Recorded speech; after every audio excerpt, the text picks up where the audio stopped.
Hi, and welcome to my kitchen. I am Louise, and I like to show people how to prepare quick and easy meals that they can prepare any day of the week. Today I'm making skillet lasagna. This recipe can be found in the Pampered Chef 29-Minute to Dinner Cookbook, Volume 1. I will be using all Pampered Chef products, of course, so let's get started. All right, the first thing we need to do is heat up our executive family skillet. And here I have a pound of Italian turkey sausage that I do need to take out of their casings. Now this recipe can be done using the turkey sausage, or I've used this recipe with ground beef, regular sausage, I've used ground turkey, so pretty much whatever meat you have on hand you can use. The recipe does suggest the mild Italian turkey sausage, and that is what I have here today. So we just slit it down the middle and then it comes straight out.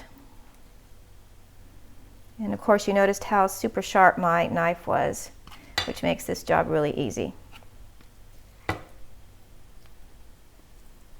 Okay, last one.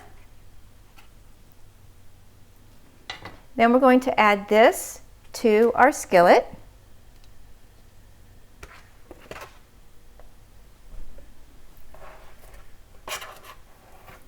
Now using the mix and chop, I'm going to break up the sausage. This mix and chop is made out of nylon, so it's designed not to scratch your nonstick cookware, and it's perfect for breaking up ground beef, ground turkey, ground chicken, sausage, and anything like that. I also like to use this mix and chop for making guacamole, because I like a chunky guacamole, and in a pinch you could use it for mashed potatoes. All right, so once our meat mixture is broken up, we're going to add some fresh garlic. So this is our garlic press. You just put your garlic in there with the skin on, and then you press down, and you see it comes out already minced up. There is a tool right inside here that just scrapes it right off, and then all you have to do is pop out the garlic skin into the trash can, and you've never had to touch the garlic. All right, second one.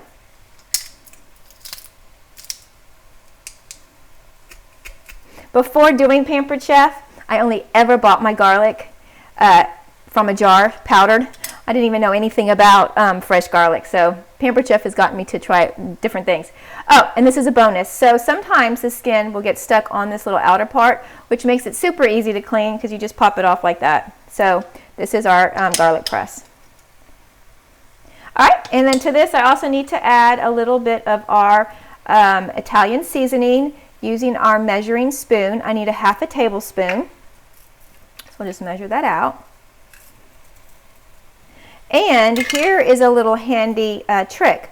The cap is actually 1 tablespoon full. So if you don't have a measuring spoon in a pinch, you can just use your cap and know that that's 1 tablespoon. Okay, let's give this a stir.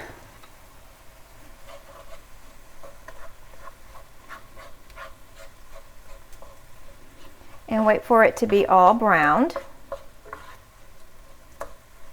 Now, if you were using ground beef, depending on the type of ground beef, you might have a lot of excess fat, and then you will need to drain that. Okay, the next step to our recipe is adding 24 ounces of marinara sauce.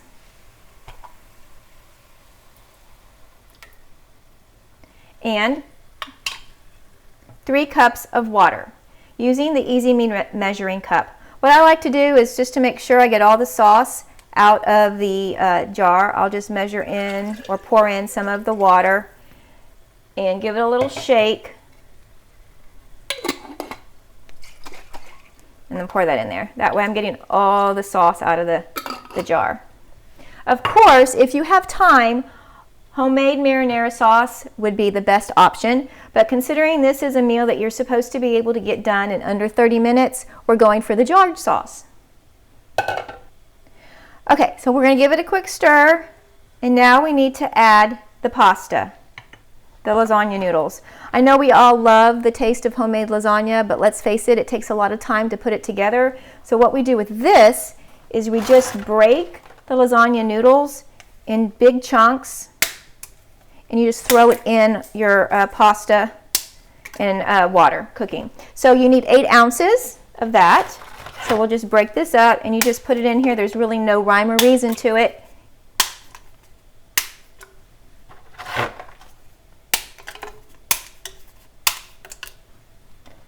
So as you can see, this is such an easy recipe to do.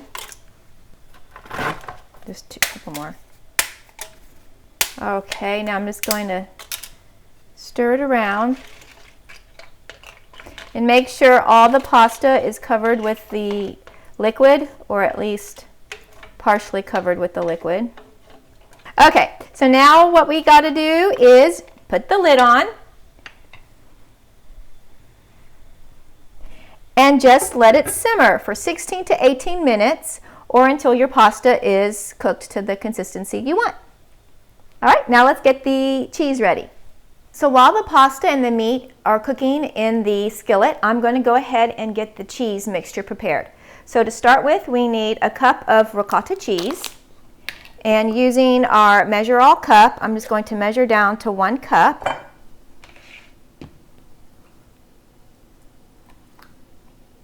And we'll just put this in here. This measure all cup can be used for solids and liquids. You just turn it around to the other side.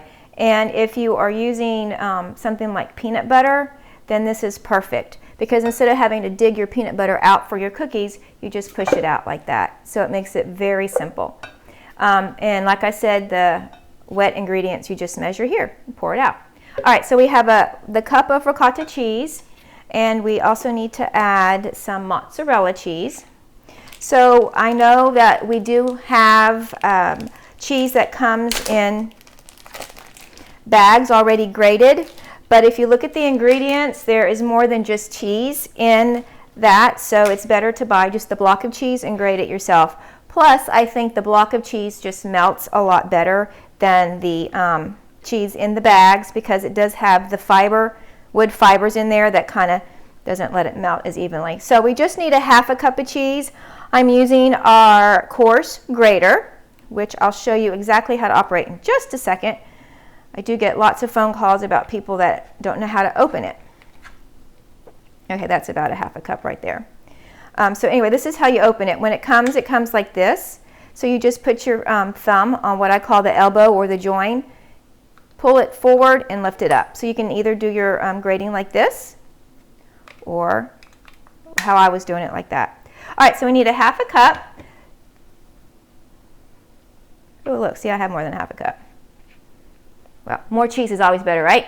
You can never have too much cheese. Okay, so these actually are one of my favorite products and a must-have in every kitchen, and these are our prep bowls. So they come 6 to the set, and they do have lids. Measured all the way to the top is 1 cup, and underneath that little rim is a 1/2 cup. So these are perfect for prepping your food ahead of time, stacking it in your refrigerator. I use these for leftovers. Having 2 grown boys, they eat everything, so I don't throw away any amount of leftover. They can pop it in the microwave, which is perfect, but these are also oven safe and dishwasher safe. So prep bowls, use them for everything. So the next cheese that we need is a little bit of Parmesan cheese. And today I'm going to be using our small microplane grater, which is the same except for you can see the difference. One is coarse grate and one is a smaller grate. So this you could use with zesting. Also you could use this for nutmeg or ginger, and you can use it with or without the guard. So I'm just going to do the Parmesan cheese like this, get it all grated up, and you can see this is a little trick that I have. I'm grating actually in the lid to the batter bowl, and you'll see why when I dump it into the batter bowl. All right, so let's see. We just need roughly 2 ounces of Parmesan cheese, so not too much. That's good right there. And see how easy this is? You just lift it up and pop it in there. All right. So now the batter bowls, or everything bowl, because you use these for absolutely everything, has been reshaped. If you're familiar with the Pampered Chef, the bottom is larger. A lot of our bottoms are larger as we get older, but this is for easier incorporating of the ingredients. You can get it really in there and mix it up good. The handle is also created a little bit different, and then the pour spout has been redesigned. Still the same great batter bowl as before. The measurements are etched on so they won't rub off in time. It's microwave safe, oven safe, and of course dishwasher safe.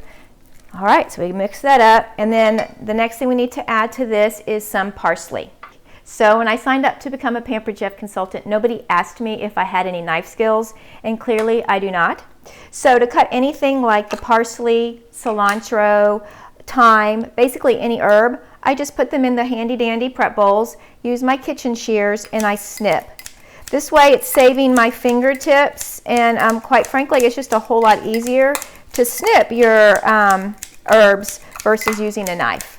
So we're just going to snip up a couple of tablespoons of fresh parsley,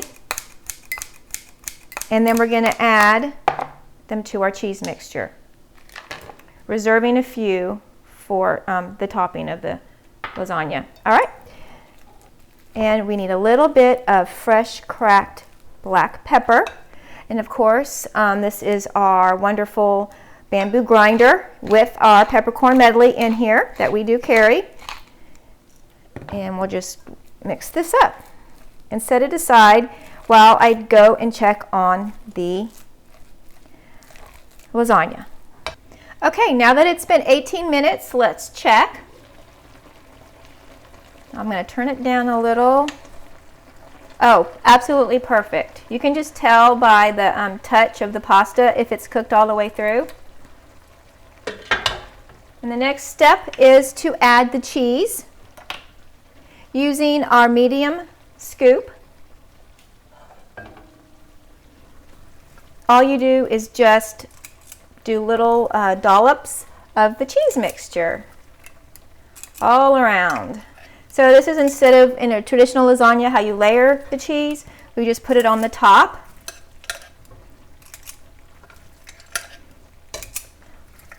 Like so. It smells amazing in here. I wish you could smell it. All right, a few more little dollops.